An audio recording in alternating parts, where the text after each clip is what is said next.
Hello and welcome dear friends. जैसा कि हम पिछली वीडियो में बात कर चुके हैं कि इंडिया की इनइक्वालिटी कितनी ज़्यादा बढ़ती जा रही है, और उस वीडियो में मैंने आपको बताया था कि इंडिया के जो टोटल इनकम है उसका 22.6% इनकम सिर्फ 1% लोगों के पास जाता है, और इंडिया के जो टोटल वेल्थ है उसका 40% वेल्थ सिर्फ 1% लोगों के पास जाता है।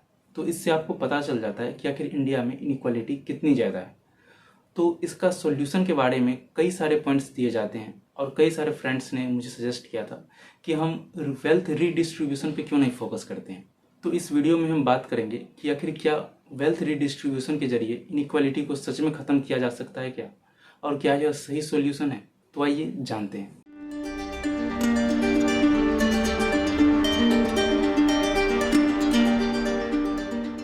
सबसे पहले तो हम बात करते हैं कि आखिर वेल्थ रीडिस्ट्रीब्यूशन होता क्या है। तो इसका वेल्थ रीडिस्ट्रीब्यूशन का मतलब है कि अमीरों से हम कुछ पैसा लेकर और गरीबों में बांट दें। तो ये होगा कैसे? ये ऐसे हो सकता है कि हम अमीरों का जो इनकम है उस पर हम ज़्यादा टैक्स लगा दें, या फिर जो भी अमीरों का जो कॉरपोरेशन है, जो भी उसका कंपनीज है, उस पर हम कॉरपोरेशन टैक्स को और भी ज़्यादा बढ़ा दें। अगर सरकार अमीरों पे ज़्यादा टैक्स लगाएगी तो फिर सरकार के पास ज़्यादा रेवेन्यू आएगा, और फिर इस रेवेन्यू के जरिए हम वेलफेयर पॉलिसीज़ में इन्वेस्ट कर सकते हैं, और सरकार तरह तरह की स्कीमें लॉन्च करके गरीबों में पैसा बांट सकती है। लेकिन बात यहाँ पे आके रुक जाती है कि क्या अमीरों से पैसा लेकर गरीबों में बांटना सही है या नहीं, इसका क्या नुकसान होगा और इसका क्या फ़ायदा होगा।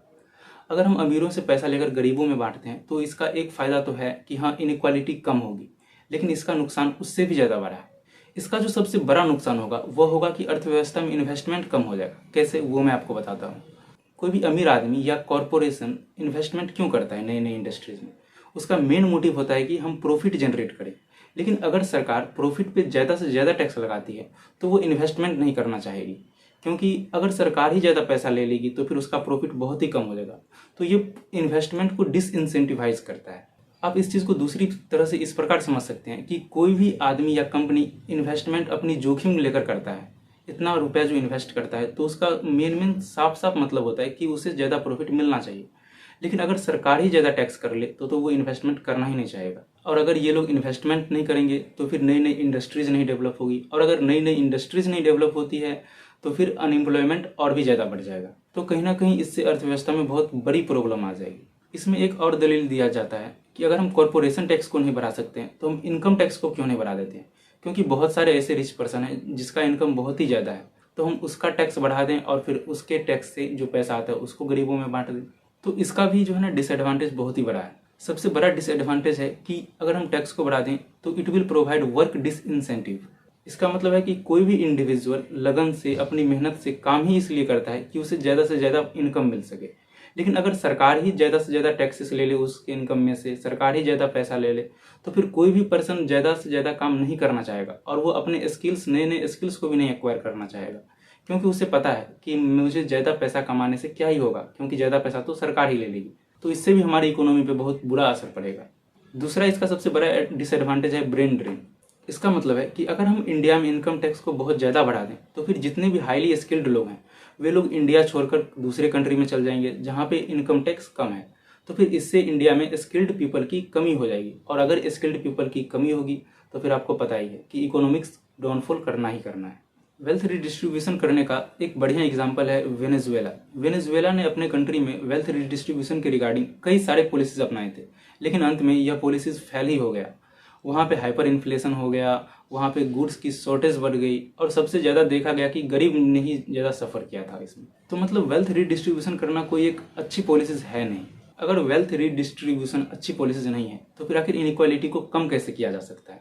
तो इसका जवाब सिंपल है, जो कि मैंने आपको पहले ही वीडियो में बताया था कि हमें ज़्यादा से ज़्यादा ह्यूमन डेवलपमेंट पे फोकस करना चाहिए।